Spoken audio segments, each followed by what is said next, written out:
Good evening all. இன்னைக்கு SI எக்ஸாமோட cut off பற்றி கேட்டுகிட்டே இருக்கீங்க. கட் ஆஃப் குறையிறதுக்கான வாய்ப்புகள் என்னென்னலாம் இருக்குதுன்னு பார்த்தீங்கன்னா, உங்களுக்கு கொஷின் பேப்பர் ப்ரீவியஸ் இயரை விட டஃப் டிஎன்பிஎஸ்சி மாதிரி கொஞ்சம் அப்கிரேட் பண்ணி கேட்டிருக்காங்க. அது எல்லா கேண்டிடேட்ஸுமே வந்து சொன்னாங்க, அவங்களோட கருத்தாக இருக்குது.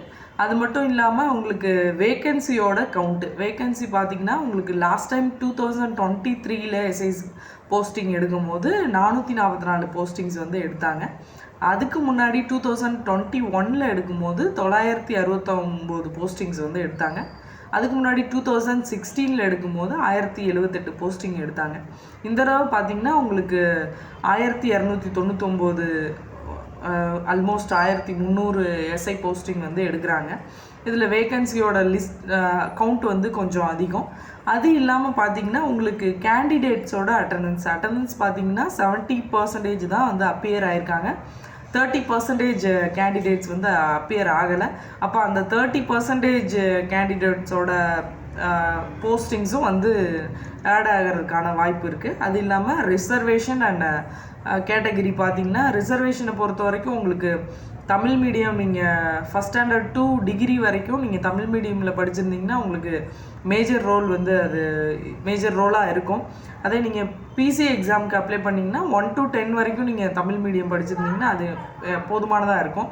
ஏன்னா பிசி எக்ஸாமுக்கு உங்களுக்கு 10th எலிஜிபிள் இருந்தால் போதும். இதில் வந்து டிகிரி குவாலிஃபிகேஷன் தேவைப்படுறதுனால நீங்கள் டிகிரி வரைக்குமே தமிழ் மீடியமில் படிச்சிருக்கிறது அவசியமாக இருக்குது. இது இல்லாமல் பார்த்தீங்கன்னா போஸ்டிங்ஸ் வந்து எப்படி பிரிக்கிறாங்கன்னா, அந்த 1299 போஸ்டிங்ஸில் 933 லா அண்ட் ஆர்டர், அதாவது தாலுக் எஸ்ஐஸ் அவங்களோட ரோல் பார்த்திங்கன்னா ஸ்டேஷனில் SI law and order maintenance வந்து இவங்களோட மேஜர் ரோலாக இருக்கும்.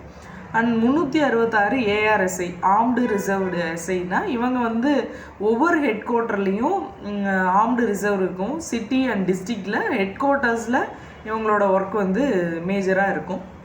இதில் பார்த்திங்கன்னா தாலுக்கு மென் வந்து எத்தனை பேர் எடுக்கிறாங்கன்னா 654 மென் எடுக்கிறாங்க. உமன் வந்து 279 பேர் எடுக்கிறாங்க. ஏஆரில் 255, உமன் வந்து 111 உமன் வந்து எடுக்கிறாங்க. இதுலேயே வந்து கோட்டா இருக்குது, ஓப்பன் கோட்டா அண்ட் டிபார்ட்மெண்டல் கோட்டாவுக்கு தனியாக பிரிக்கிறாங்க. ஓப்பன் கோட்டாவை பார்த்தீங்கன்னா 419 மென் அண்ட் 179 உமன். ஏஆரில் 164 மென் 71 உமன். இது இல்லாமல் டிபார்ட்மெண்ட் கோட்டாவில் தாலுக்கில் 131 மென் 56 உமன்.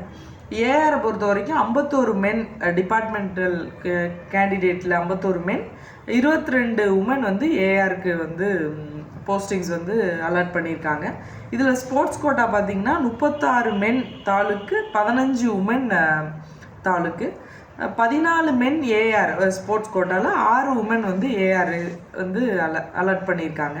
இதில் வந்து ஷார்ட் ஃபால் வேக்கன்சி வந்து இருக்குது. ஷார்ட் ஃபால் வேக்கன்சின்றது லாஸ்ட் இயரோ அதுக்கு முன்னாடி ப்ரீவியஸ் இயர்லேயோ ஃபில் பண்ணாத வேக்கன்சிஸை வந்து இந்த போஸ்டிங்ஸில் வந்து ஆட் பண்ணுவாங்க.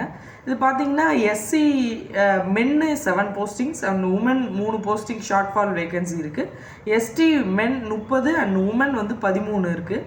மொத்தம் வந்து மென்னில் 37 போஸ்டிங்கும் உமனில் 16 போஸ்டிங்கும் மொத்தம் 53 ஷார்ட் ஃபால் வேக்கன்சிஸ் வந்து இருக்குது. இது எஸ்சி எஸ்டி கேண்டிடேட்ஸுக்கு கிடைக்கிறதுக்கான வாய்ப்புகள் வந்து அதிகமாக இருக்குது.